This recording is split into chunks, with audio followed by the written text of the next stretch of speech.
What's going on, Neon Nation? Welcome back to the Neon Arcade for some more Cyberpunk 2077 news, details, and information.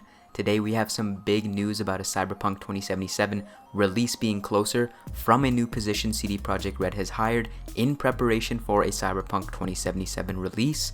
More details and some possible examples of merch we will see from the Cyberpunk 2077 and CD PROJEKT RED merch store and how quickly it already has an online presence.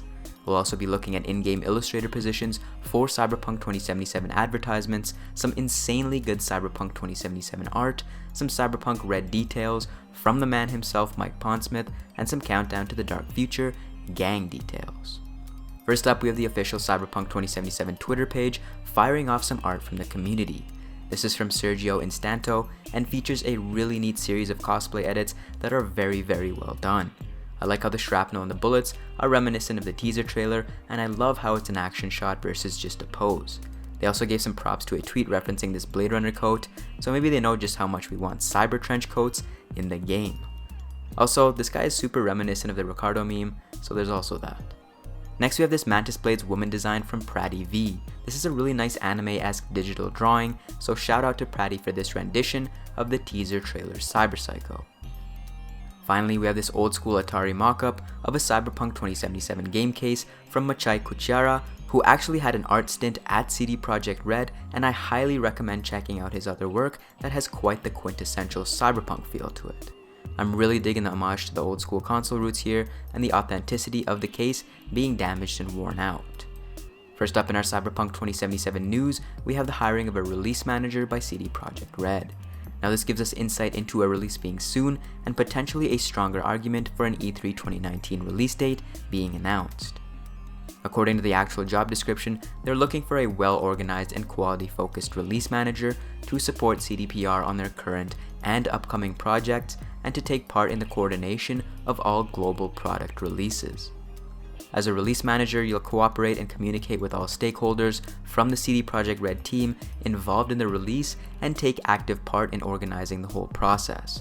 This includes submissions to first-party console manufacturers, compliance certification processes, and working with partners in the publishing process across multiple platforms. In the daily responsibilities, the release manager is also responsible for the submission of builds, providing reports on release progress, and they also have part in publishing frequent hotfixes and patches. Now this is huge because it has big implications on the release date and that they're actually planning for this right now.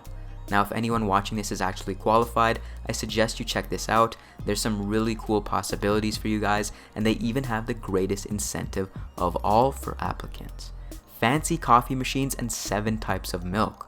Now I don't know what they're doing up in Warsaw that they have 7 different types of milk. I don't know if there's 7 different strains of almonds or they're milking like cats and dogs up there, but 7 different types of milk, that seems a little absurd to me, but you know, that's a huge selling feature, so go apply just for that reason. In any case, this is a big opportunity and some fantastic news for Cyberpunk 2077's development. We also do have a listing for a designer position at CD PROJEKT RED and Cyberpunk 2077 for a digital artist to create some of the ads in the world of Night City. This seems like a sick job for all those fantastic Cyberpunk 2077 fan artists so far, so if you are interested in that, hit up the CD PROJEKT RED page as well. Next up, we have some Cyberpunk 2077 and CD PROJEKT RED merch details. Now it seems that we have some more insight into what we could see, and we also have this picture from Kai Dream that seems like it's an early release of the merch. Now I'm loving this design because it brings the world a little bit more alive by making you feel like you're augmented with the Mantis Blade port pointing down the sleeves. I actually had an idea way back in the day where they could potentially put stats on their merch like +5 cool and +10% intelligence and things like that, and you could customize it, but this is awesome as well. We also have confirmation that there will be t-shirts, but maybe not shorts from the CD PROJEKT RED tweet. Now I don't know about you guys, but living in Canada, we get maybe 4 months of wearing shorts, so this isn't a huge loss for me. T-shirts are confirmed and the site is actually live and up, but there isn't a store as of now. Apparently some users were getting a 30-day countdown, but it seemed a little buggy and unreliable, so take that with a grain of salt. Next up, we have some Cyberpunk Red details. Now as you know, this is a game being developed by Artal Saurian Games, who make the source material of Cyberpunk 2077 and is working with CD PROJEKT RED. Cyberpunk Red will bridge the gap between Talsorian's Cyberpunk 2020 and CDPR's 2077 and will play a big part in how the world has changed in those years.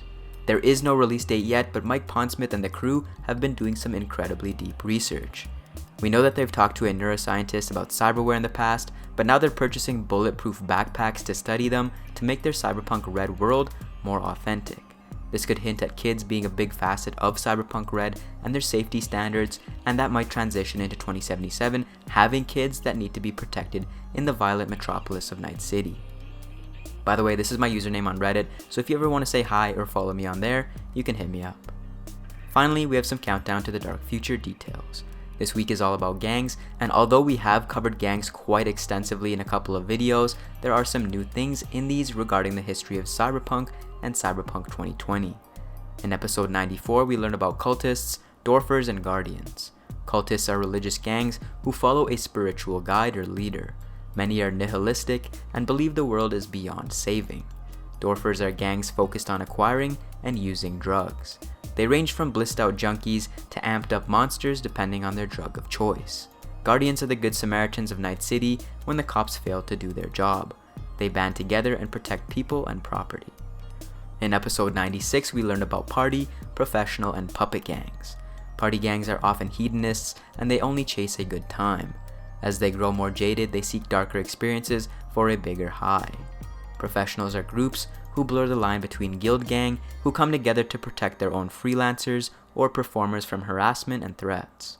Puppets are gangs that are created from corporations, organized crime groups, and governments. They're used by these high powers to do their bidding. In episode 99, we learned about the Silver Slash, a Chrome and Guardian gang. They're essentially the 80s Blockwatch gang, and they're the ones who are going to hide your kids and hide your wife, and yes, I'm well versed in the art of rejuvenating the dying meme. If you guys want more information on the gangs of Night City, I'll link you to one of my videos in the pinned comment. Thanks for watching, guys, and for everything and anything Cyberpunk 2077, you already know what to do. Join Neon Nation and subscribe to the Neon Arcade.